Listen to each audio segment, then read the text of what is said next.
اللہ کے نبی صلی اللہ علیہ وسلم یہ پیشن گوئی کر رہے ہیں ان حالات میں جبکہ صحابہ نے کھانا نہیں کھایا ہوا، وہ خوف کی حالت میں، اور انہیں یہ بھی نہیں پتا کہ کل یا پرسوں کیا ہونے والا ہے۔ کم تعداد ہونے کے باوجود اپنے ساتھیوں کو بتا رہے ہیں کہ نہ صرف تم یہ جنگ جیتو گے، اس کے بعد تم نے روم کو بھی شکست دینی ہے، ایران کی جو طاقت ہے، ساسانی طاقت، اس کو بھی تم شکست دو گے، آتش پرست ایران کی طاقت ہے اس کو بھی شکست دو گے، اور پھر یمن کے بھی علاقے پر تمہارا قبضہ ہوگا۔ صرف قریشی نہیں آئے، قریشی آئے اور ان کے ساتھ بنو غطفان، بنو سلیم اور بنو اسد، یہ تمام کے تمام قبائل مل کر مسلمانوں کو مارنے کے لیے، ان کا قلع کما کرنے کے لیے۔ انہوں نے یہ اسٹریٹجی جو ہے وہ پہلے عرب میں نہیں دیکھی تھی، اس سے وہ واقف نہیں تھے۔ عربوں کے ہاں یہ طریقہ جنگ جو ہے وہ نہیں اپنایا گیا تھا۔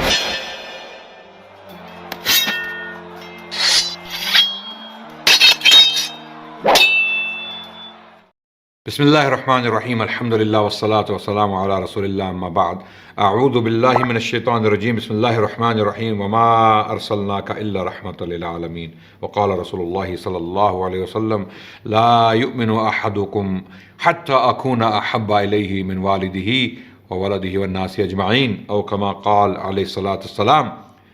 ناظرین کرام، آپ کی خدمت میں تاریخ اسلام کے سلسلے کی ایک اور کڑی پیش کرنے جا رہے ہیں۔ ہم پچھلی قسط میں غزوہ خندق یا غزوہ احزاب کا ذکر کر رہے تھے، اس کے ہونے سے پہلے کے کچھ حالات ہم آپ کے سامنے بیان کر رہے تھے، اور ہم بتا رہے تھے کہ خندق کھودی جا رہی تھی، اور خندق مسلمانوں کے دفاع کے لیے کھودی جا رہی تھی۔ حضرت سلمان الفارسی رضی اللہ عنہ نے مشورہ دیا کہ جب اس قسم کا حملہ ہم پر ہوا کرتا تھا فارس کے علاقے میں، ایران میں، تو ہم خندق کھودا کرتے تھے۔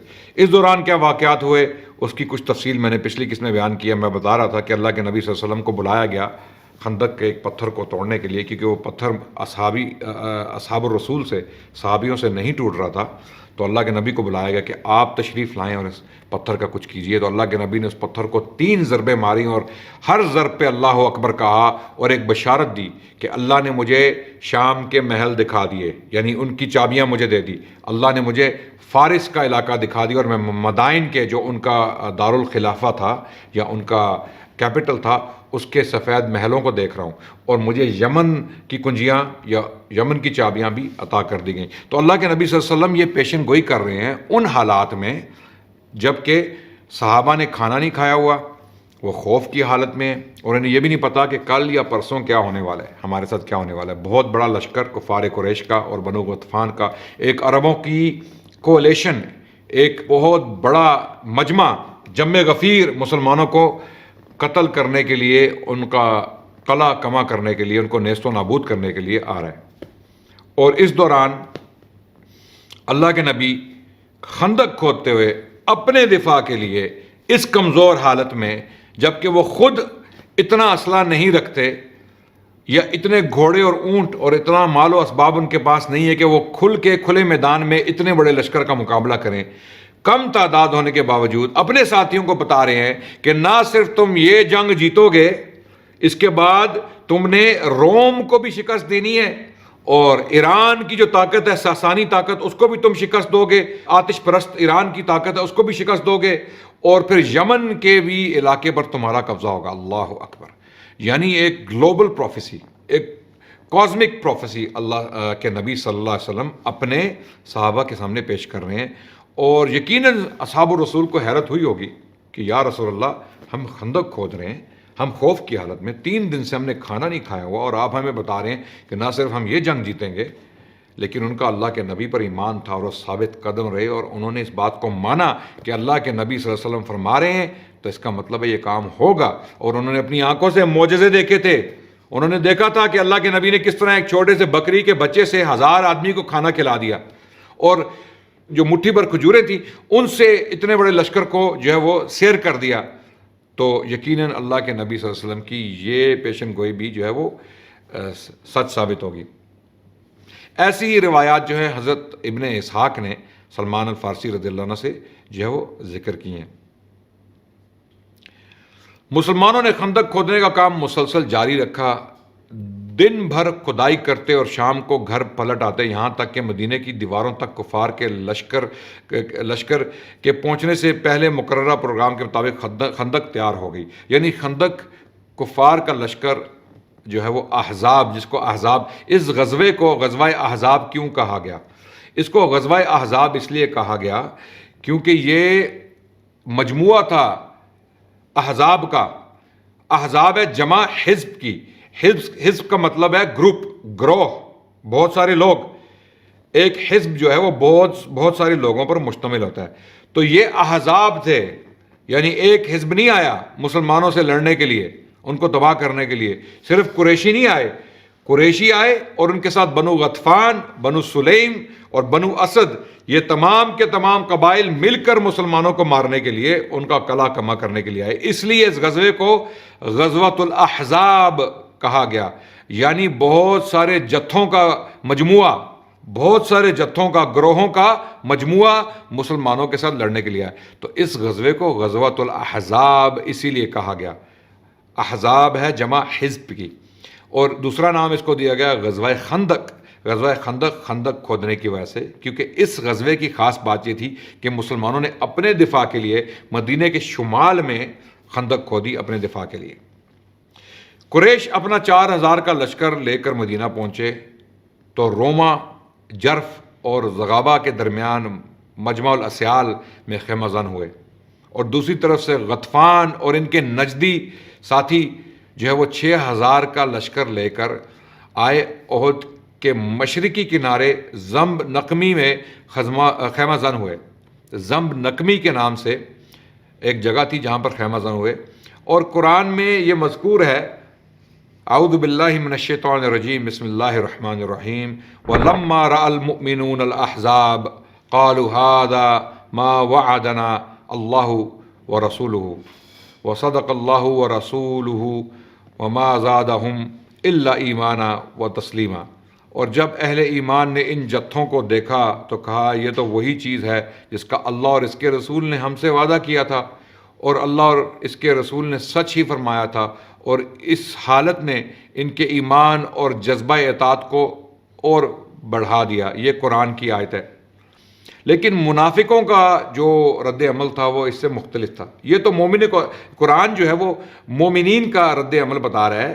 جب انہوں نے احزاب دیکھے، جتھے دیکھے اپنے سامنے، اتنا بڑا لشکر جرار دیکھا، تو ان کا یہ رویہ تھا کہ اللہ نے اور اللہ کے نبی نے ہمیں اس کی خبر دی تھی، اور انہوں نے سچ کہا تھا، اور یہ ہو گیا، اور ان کا ایمان بڑھ گیا۔ ان کفار قریش کو دیکھ کر ان کا ایمان بڑھ گیا۔ لیکن منافقین اس کے برعکس، ان کے بارے میں اللہ سبحانہ و تعالیٰ نے فرمایا وَإِذْ يَقُولُ الْمُنَافِقُونَ وَالَّذِينَ فِي قُلُوبِهِم مَّرَضٌ مَّا وَعَدَنَا اللَّهُ وَرَسُولُهُ إِلَّا غُرُورًا۔ اور جب منافقین اور وہ لوگ جن کے دلوں میں بیماری ہے کہہ رہے تھے کہ اللہ اور اس کے رسول نے ہم سے جو وعدہ کیا تھا وہ محض فریب تھا۔ سبحان اللہ، یعنی اللہ سبحانہ و تعالیٰ یہاں پر مومنین اور منافقین کے بارے میں فرق بتا رہے ہیں۔ مومنین جو ہیں وہ پریگمیٹک ہوتے ہیں، وہ ہر سچویشن میں پازیٹیوز ڈھونڈ لیتے ہیں۔ انہیں کوئی مصیبت بھی سامنے نظر آئے تو اس میں وہ پازیٹیوز دیکھتے ہیں کہ ہم اس کو اپنے ایڈوانٹیج، اپنے فائدے کے لیے کس طرح استعمال کر سکتے ہیں۔ منافق جو ہیں وہ نیگیٹو مائنڈڈ ہوتے ہیں، وہ ہر چیز میں برائی دیکھتے ہیں، انہیں برائی ہی نظر آتی ہے۔ اللہ تعالیٰ جب کوئی امتحان لے کر آتے ہیں یا کوئی سختی ان پر پڑتی ہے تو وہ اس میں نیگیٹو پہلو دیکھتے ہیں، پازیٹیو نہیں دیکھتے کہ اللہ سبحانہ و تعالیٰ ان پر کس طرح اس میں فضل کر سکتے ہیں۔ تو یہ ایٹیٹیوڈ جو ہے وہ اللہ سبحانہ و تعالیٰ نے قرآن میں بیان کر دیا مومنین کا اور منافقین کا۔ یعنی مومن تو یہ کہیں گے کہ اللہ نے جو وعدہ کیا تو وہ سچا ہوا، پورا ہوا، اور ان کا ایمان بڑھ گیا۔ منافقین دیکھیں گے، وہ کہیں گے کہ جو اللہ کے اور اللہ کے رسول نے کہا تھا وہ ایک دھوکہ تھا، فریب تھا۔ اعوذ باللہ ثم اعوذ باللہ۔ تو اللہ کے نبی صلی اللہ علیہ وسلم اپنا لشکر لے کر نکلے، اور کوہ صلع وہی پہاڑ ہے جو مدینے کے پاس ہے بالکل، اور اسی کا ذکر جو ہے وہ عہد قدیم میں جو اللہ کے نبی کے بارے میں کچھ پیشن گوئیاں تھیں، جو میں نے بہت پہلی قسط، سب سے پہلی قسط اس سلسلے کی، تاریخ اسلام کی، سیرت النبی کی جو پہلی قسط تھی، اس میں میں نے اس بات پر گفتگو کی، اس نقطے پر گفتگو کی کہ کوہ صلع یا صلع کا پہاڑ جو مدینے میں موجود ہے اس کی کیا حیثیت ہے تاریخ میں، اور اسی کے بارے میں، اسی کی طرف اللہ سبحانہ و تعالیٰ نے پچھلے صحیفوں میں اشارہ کیا کہ یہیں سے ایک نبی آئیں گے، اور اشیاء کی کتاب ہے عہد قدیم میں، بائبل میں اشیاء یا آئزایہ کے نام سے کتاب ہے، جس کا باب نمبر 42 ہے، جس میں یہ پروفیسی، یہ جو پیشن گوئی ہے موجود ہے کہ اسی علاقے سے، اسی خطے میں اللہ کے نبی کوہ صلا کے علاقے سے قیدار کی اولاد سے آئیں گے۔ قیدار حضرت اسماعیل علیہ السلام کے صاحبزادے تھے۔ تو اللہ کے نبی صلی اللہ علیہ وسلم کوہ صلا کے قریب جو ہے وہ نمودار ہوئے اپنے 3000 ساتھیوں کے ساتھ، اور کفار قریش کے سامنے ڈٹ گئے، اور مدینے کا انتظام حضرت ابن مکتوم کے حوالے کیا گیا، اور ان کو عورتوں اور بچوں کے ساتھ چھوڑا گیا تاکہ وہ مدینے کے جو حالات ہیں ان کا جائزہ لیتے رہیں۔ جب مشرکین حملے کی نیت سے مدینے کی طرف بڑھے تو انہوں نے دیکھا کہ اتنی بڑی خندق ان کے سامنے جو ہے وہ بنا دی گئی ہے، اور مسلمانوں اور ان کے درمیان یہ خندق حائل ہے۔ وہ بہت غصے میں آئے کیونکہ وہ اس خندق کے لیے تیار ہو کر نہیں آئے تھے۔ انہوں نے یہ اسٹریٹجی جو ہے وہ پہلے عرب میں نہیں دیکھی تھی، اس سے وہ واقف نہیں تھے۔ عربوں کے ہاں یہ طریقہ جنگ جو ہے وہ نہیں اپنایا گیا تھا۔ یہ حضرت سلمان فارسی کا جو وہ آئیڈیا تھا، ان کی تجویز تھی کہ اس قسم کے حالات میں ہم اپنے ہاں خندق کھودتے ہیں تاکہ دشمن سے جو ہے وہ بچا جا سکے۔ تو جب عربوں نے یہ دیکھا کہ خندق کھودی ہوئی ہے تو وہ بہت جو ہے وہ غصے میں آئے اور خندق کے چکر کاٹنے لگے، اور انہیں سمجھ نہیں آ رہی تھی کہ ہم اس خندق کو کیسے پار کریں۔ لیکن یہ ان کی شان کے خلاف تھا، ان کی مردانگی کے خلاف تھا کہ وہ خندق کے اس پار ہی بیٹھے رہیں اور انتظار کرتے رہیں۔ تو کچھ لوگوں نے کوشش کی کہ خندق کو پار کر کے مسلمانوں کا ڈٹ کر مقابلہ کیا جائے۔ اس میں عمرو بن عبد ود، اکرمہ بن ابی جہل اور ضرار بن خطاب جو ہیں وہ سر فہرست ہیں۔ ان تینوں نے ایک تنگ سا رستہ تھا جہاں پر وہ اپنے گھوڑوں کو گزار کر خندق سے پار آ گئے، اور صلا کے پہاڑ کے درمیان اور خندق کے درمیان چکر لگانے لگے، اور مسلمانوں کو مبارزت کی دعوت دینے لگے۔ مبارزت جو ہے وہ جنگ سے پہلے آپس میں 1 to 1 جو ہے وہ کامبیٹ کا سلسلہ تھا، جو عربوں کے ہاں ایک رواج تھا۔ یعنی جب دو لشکر آمنے سامنے آتے تو ان کے جنگجو جو ہیں وہ نکلتے یکے بعد دیگرے، اور وہ چیلنج کرتے دوسرے لشکر کو کہ تم میں کوئی مرد کا بچہ ہے جو آ کر مجھ سے مقابلہ کرے گا، تم میں کوئی ہے جوان مرد، تم میں کوئی ہے بہادر شجاع جو مجھ سے آ کر مقابلہ کرے اور میری تلوار کو جو ہے وہ اس کا مزہ چکھے۔ تو مبارزت کی دعوت دی ان لوگوں نے، مسلمانوں کو للکارا، چیلنج کیا کہ آ جاؤ، ہم آ گئے ہیں، تمہاری خندق کو پار کر کے ہم تمہارے پاس آ گئے ہیں۔ عمرو بن عبد ود، اکرمہ بن ابی جہل اور ضرار بن خطاب یہ لوگ سامنے آئے۔ تو عمرو بن عبد ود جو ہے وہ ایک بہت جانا پہچانا مشہور جنگجو تھا، اس کے مقابلے میں آنے کے لیے بہت کم لوگ تیار تھے، بلکہ کوئی بھی تیار نہیں ہوا۔ جب اس نے چیلنج کیا تو صحابہ میں جو ہے وہ ایک خوف سا طاری ہو گیا، اور ان لوگوں میں یہ حضرت علی رضی اللہ عنہ کھڑے ہوئے جب انہوں نے دیکھا کہ مسلمانوں کی عزت پر سوال اٹھ رہا ہے۔ حضرت علی شیر خدا اسد اللہ کھڑے ہوئے اور انہوں نے یہ چیلنج قبول کیا۔ حضرت علی کی عمر بہت کم تھی، اور رسول اللہ صلی اللہ علیہ وسلم نے حکم دیا کہ آپ بیٹھ جائیے، آپ بیٹھ جائیے، کیونکہ اللہ کے نبی صلی اللہ علیہ وسلم یہ سمجھ رہے تھے کہ علی کیونکہ چھوٹے ہیں عمر میں، اور عمرو بن عبد ود جو ہے وہ ایک بہت تجربہ کار جانا پہچانا جنگجو ہے، جنگ کا ماہر ہے، اور کشتی بھی جانتا ہے، لڑائی بھی جانتا ہے، تو علی کو قتل کر دے گا وہ۔ تو انہوں نے حضرت علی کو رضی اللہ عنہ کو کہا کہ آپ تشریف رکھیے، کیونکہ اللہ کے نبی چاہتے تھے کہ کوئی دوسرے صحابی جو ہیں وہ اس چیلنج کو قبول کریں جو زیادہ تجربہ کار ہیں، جو زیادہ عمر میں بڑے ہیں، جو عمرو بن عبد ود کا مقابلہ کر سکیں۔ لیکن دوسرے صحابی اسی کشمکش میں مبتلا تھے کہ دوبارہ اس نے چیلنج کیا عمرو بن عبد ود نے کہ کوئی ہے تم میں جو میرا مقابلہ کرے گا۔ حضرت علی نے دیکھا کہ اب مسلمانوں کی عزت پر سوال دوبارہ اٹھ رہا ہے کیونکہ اس کا چیلنج کوئی قبول نہیں کر رہا۔ حضرت علی دوبارہ اٹھے اور انہوں نے کہا میں تمہارا چیلنج قبول کرتا ہوں۔ اللہ کے نبی نے انہیں دوسری طرف بٹھا دیا کہ علی آپ تشریف رکھیے، آپ تشریف رکھیے۔ اس کی کئی وجوہات ہو سکتی ہیں، جس طرح میں نے بتایا کہ حضرت علی رضی اللہ عنہ جو ہیں وہ چھوٹے تھے عمر میں، اور اللہ کے نبی کی نظر میں شاید امکان ہے کہ وہ عمرو بن عبد ود جتنے تجربہ کار نہیں تھے، اس لیے اللہ کے نبی صلی اللہ علیہ وسلم نے تشریف جو انہوں نے حکم دیا کہ آپ تشریف رکھیے۔ تو حضرت علی بیٹھ گئے. تیسری دفعہ عمر بن عبد ود نے چیلنج دوبارہ کیا تو حضرت علی کھڑے ہوئے اور اللہ کے نبی صلی اللہ علیہ وسلم نے اجازت دے دی کہ آپ مقابلہ کیجئے، اور یہ اسی میں اللہ کی جو ہے وہ مرضی تھی. حضرت علی آگے بڑھے اور عمر بن عبد ود کو چیلنج کیا کہ آ جاؤ میدان میں، اور وہ غصے میں اپنے گھوڑے سے اترا اور اس نے اپنے گھوڑے کی کونچیں کاٹ دیں اور اس کے چہرے پر مارا، یعنی اپنے گھوڑے پر اپنے غصے کا اظہار کیا کہ میں اس قدر خطرناک اور خوفناک انسان ہوں کہ میں گھوڑے کو بھی مار سکتا ہوں کھڑے کھڑے. تو اس نے اپنے گھوڑے کو مار دیا حضرت علی کے سامنے، ان کو ڈرانے کے لیے، خوف زدہ کرنے کے لیے، دہشت زدہ کرنے کے لیے. لیکن اس کا اثر حضرت علی پر نہیں ہوا. یہ وہی علی ہیں جنہوں نے اپنے جوہر بدر اور احد میں دکھائے ہیں، جو ہم ذکر کر چکے ہیں پچھلی قسطوں میں. آپ دیکھیے جا کے وہ قسطیں کہ حضرت علی رضی اللہ عنہ نے کس طرح بدر میں اور احد میں اپنی مردانگی کے جوہر دکھائے. اللہ اکبر.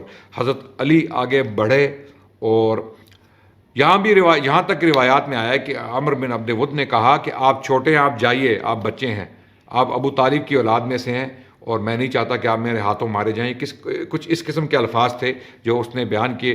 تو حضرت علی رضی اللہ عنہ نے مردانہ وار جواب دیا کہ میرا مقابلہ کرو. اور جب وہ آیا بھاگ کر غصے میں حضرت علی کی طرف بڑھا اور حملہ کیا تو حضرت علی نے اسے ہٹ کر تلوار ماری اور اس کا کام تمام کر دیا. اور تمام کے تمام مسلمان جو ہیں وہ جوش سے کھڑے ہو گئے اور اللہ اکبر اللہ اکبر اللہ اکبر کے نعرے لگانا شروع کر دیے، کیونکہ ان کے بھی گمان میں نہیں تھا، ان کے بھی خواب و خیال میں نہیں تھا.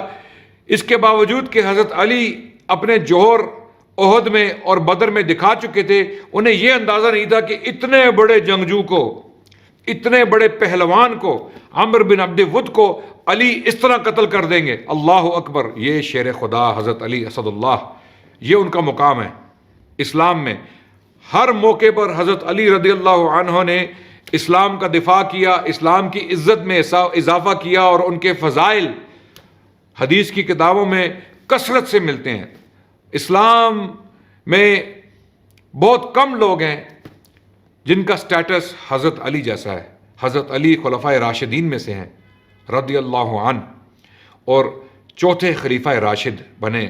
اللہ کے نبی صلی اللہ علیہ وسلم کی پیشن گوئی کے مطابق اللہ کے نبی صلی اللہ علیہ وسلم کی حدیث ہے کہ میرے بعد خلافت الراشدہ 30 سال تک ہوگی. 30 سال تک میرے بعد خلافت الراشدہ 30 سال تک ہوگی. اور ان 30 سالوں میں حضرت علی کا دور بھی ہے. حضرت ابوبکر کے 2 سال، حضرت عمر کے 10 سال، اور حضرت عثمان کے تقریباً 12 سال، اور پھر حضرت علی کے 4 سال، تقریباً 30 سال بنتے ہیں، بلکہ 6 مہینے بچتے ہیں. وہ حضرت حسن کو ملے تو حضرت حسن رضی اللہ عنہ بھی خلفائے راشدین میں شامل کیے جاتے ہیں. حضرت علی کا مقام اسلام میں بہت بڑا ہے، جو انہوں نے جوہر دکھائے بدر میں، احد میں، یہاں پر خندق کے مقام پر. اور اس کے بعد خیبر کا جو واقعہ ہوا اس پر بھی روشنی ڈالی جائے گی جب 7 ہجری کے واقعات کا ذکر کیا جائے گا. جب عمر بن عبد ود قتل ہوا، مارا گیا، تو دوسروں کے اوسان خطا ہو گئے. جو درار بن خطاب اور اکرمہ بن ابی جہل اس کے ساتھ مردانہ وار خندق پار کر کے آئے تھے، ان کے اوسان خطا ہو گئے اور وہ سب کچھ چھوڑ کر واپس خندق کے پار بھاگ گئے. یعنی وہ بھاگے اپنی جان بچانے کے لیے. علی جیسے جوان مرد سے جب انہوں نے دیکھا کہ عمر بن عبد ود مارا گیا تو ہماری کیا حیثیت ہے، ہم کیا مقابلہ کریں گے ان لوگوں کا، تو حضرت علی نے مسلمانوں کی اس دن عزت رکھ لی، ہمت افزائی کی، اور مسلمانوں کا جگرا بڑا کر دیا. اللہ اکبر. یعنی مسلمانوں کو اتنا جوش آیا کہ مسلمانوں نے تکبیر کے نعرے بلند کیے اور کفار کی ہمت پست ہو گئی.